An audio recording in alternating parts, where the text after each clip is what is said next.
Hola, ¿qué tal? En este video vamos a ver los últimos conceptos teóricos que tienen que ver con el método de las rigideces. Y antes de continuar me gustaría aclarar algunos conceptos. A lo largo del método vamos a ver distintos parámetros y algunos de ellos están relacionados con cada elemento o cada barra y otros con toda la estructura. Relacionados con cada elemento tenemos la matriz de rigidez global, el vector de desplazamientos global, el vector de reacciones de empotramiento, el vector de fuerzas totales. En ocasiones suele ser importante para facilitar la interpretación de los resultados obtener el vector de fuerzas totales orientado en el sistema local, principalmente en marcos y armaduras. Del lado de la estructura tenemos la matriz de rigideces ensamblada o también denominada matriz de rigideces de la estructura, el vector de desplazamientos en el sistema global y el vector de fuerzas externas actuando en los nodos de la estructura. La nomenclatura que se utiliza en estos videos tiene que ver con que para todos los elementos vamos a emplear letras en minúscula y para la estructura letras en mayúscula. En este video vamos a tocar los temas correspondientes al ensamble de la matriz de rigideces, al vector de fuerzas, al vector de desplazamientos y por último vamos a ver un resumen de todos los pasos que se siguen para resolver una estructura empleando el método de las rigideces.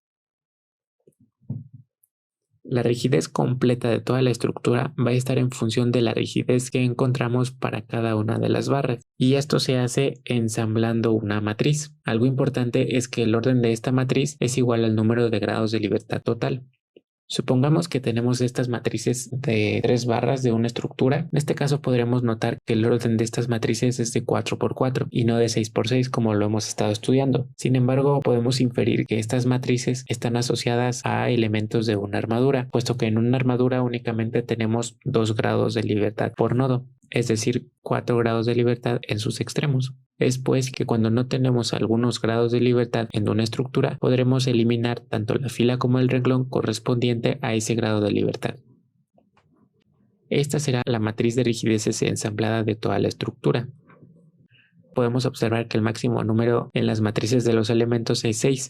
Por lo tanto, tenemos un máximo de 6 grados de libertad en toda la estructura y el orden de esta matriz será de 6×6. Vamos a hacer algunos ejemplos para ver cómo ensamblar esta matriz. Lo único que tenemos que hacer es identificar cada uno de los elementos y para ensamblarlos vamos a tener que buscar la coincidencia que existe tanto en la fila como en la columna de las matrices de los elementos. Por ejemplo, para ensamblar el elemento 1,1 de la matriz de la estructura, vamos a tener que buscar los elementos 1,1 de cada una de las matrices de los elementos. En este caso tenemos este elemento. Para la barra 2 no tenemos ninguna coincidencia y para la barra 3 tendríamos esta coincidencia. Cuando tenemos más de una coincidencia, lo que tenemos que hacer es sumar esos términos. Para la columna 3 y la fila 6 tendremos que buscar en todas las matrices la coincidencia en columna 3 y fila 6, que en este caso únicamente se presenta en la barra 2 y sería este elemento. Por ejemplo, en la columna 4 y en la fila 2 buscamos columna 4 o fila 2 y podemos observar que en ninguna de estas tres matrices tenemos la coincidencia. Por lo tanto, en esta casilla de la matriz ensamblada tendremos que colocar un 0. Ahora para la columna 6 y la fila 5 buscamos y aquí tenemos columna 6 y fila 5 y en esta tenemos columna 6 y fila 5 y sumamos esos elementos. Es así como tendremos que ensamblar la matriz elemento por elemento. Podemos ver que es algo tedioso hacerlo a mano, sin embargo con ayuda de las computadoras podemos realizar este procedimiento de forma sencilla y rápida. Ahora, relacionado con el vector de fuerzas, es importante recordar que el método de rigideces únicamente trabaja con información en los nodos, es decir, todas las cargas que nosotros ingresemos en las matrices estarán referidas a los grados de libertad que se encuentran en cada uno de los nodos. En este caso podemos ver que tenemos un marco que está empotrado en su base, tenemos una carga distribuida a lo largo de toda la viga. De modo que tendremos que realizar un artificio físico para poder determinar fuerzas equivalentes que estén aplicadas en sus nodos y que me provoquen el mismo efecto que me está provocando esta carga distribuida. Eso se hace mediante separar la barra y suponer que está empotrada en sus extremos. Con ello tendremos que calcular cuáles son las reacciones de esta viga, por lo tanto, las fuerzas equivalentes aplicadas en los nodos que provocarían estas mismas reacciones serían las fuerzas equivalentes, que no son más que las reacciones de empotramiento cambiadas de signo. Fíjense que estos signos corresponden en todo momento a la convención que se estableció en un principio. Este sería el vector de fuerzas externas de toda la estructura. Y para ensamblarlo es muy sencillo. Únicamente tenemos que considerar todas las fuerzas externas que están actuando, cargas aplicadas directamente en los nodos y fuerzas equivalentes aplicadas en los nodos, que son todas las cargas en rojo. Por ejemplo, para el grado de libertad 1 podemos observar que no existe ninguna fuerza externa ni tampoco ninguna fuerza equivalente, por lo tanto colocamos un 0.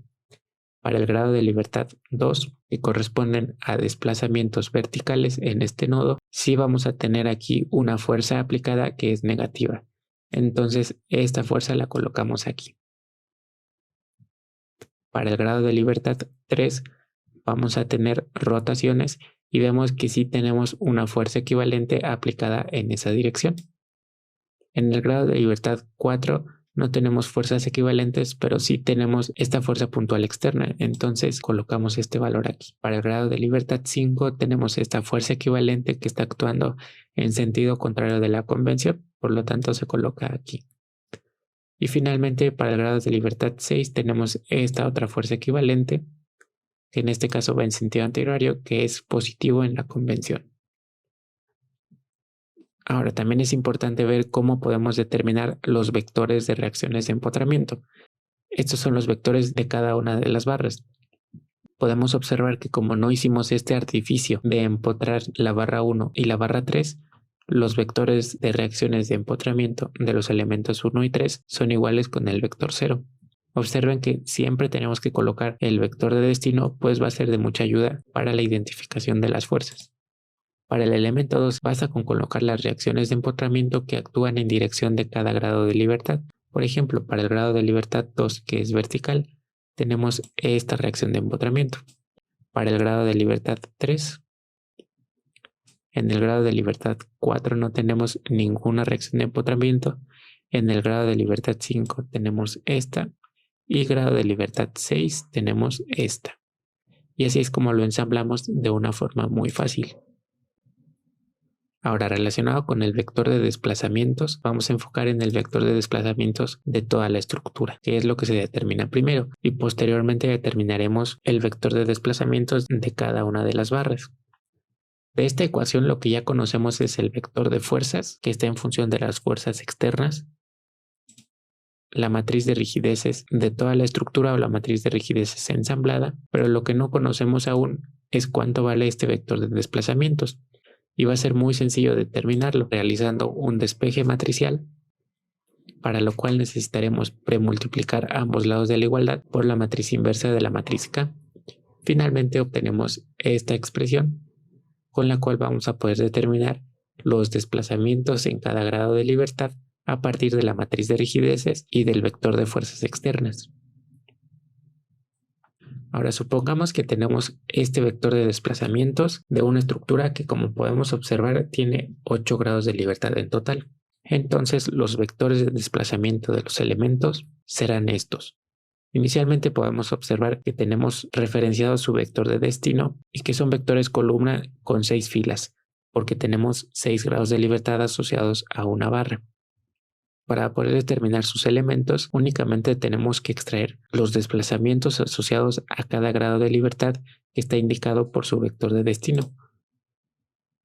Por ejemplo, para el grado de libertad 7 vamos a tener este elemento. Para el grado de libertad 1 tenemos este elemento. Para el grado de libertad 2 y para el grado de libertad 3. Y así sucesivamente con todos los vectores de desplazamientos de las barras. Finalmente podemos ver este resumen de todos los pasos para poder resolver una estructura por el método de las rigideces. Inicialmente tendremos que identificar los nodos, grados de libertad y barras. Esto lo hicimos en el ejemplo número 1. Posteriormente calculamos la matriz de rigideces y la matriz de transformación para cada uno de los elementos. Con ello ya podremos ensamblar la matriz de rigideces de toda la estructura. Posteriormente determinamos el vector F, que es el vector de fuerzas externas de la estructura, y con ello ya podremos determinar el vector de desplazamientos efectuando la multiplicación entre la inversa de la matriz de rigidez y el vector de desplazamientos de toda la estructura. Posteriormente, extraemos de este vector de desplazamientos los elementos de los vectores de desplazamientos de cada elemento. Finalmente, ya podemos determinar los vectores de fuerzas totales Fi por medio de esta ecuación, en donde tendremos que considerar el producto de la matriz de rigidez de cada elemento por el vector de desplazamiento, y a eso le sumaremos el vector de reacciones de empotramiento. En caso de ser necesario, principalmente en armaduras y en marcos, será necesario proyectar estos vectores en los ejes locales, esto principalmente para facilitar la interpretación. Y ya vimos que esto se hace premultiplicando este vector por la matriz de transformación correspondiente. Para poder interpretarlas es necesario dibujar las fuerzas en los extremos de cada una de las barras, y con ello ya podremos determinar los diagramas de elementos mecánicos.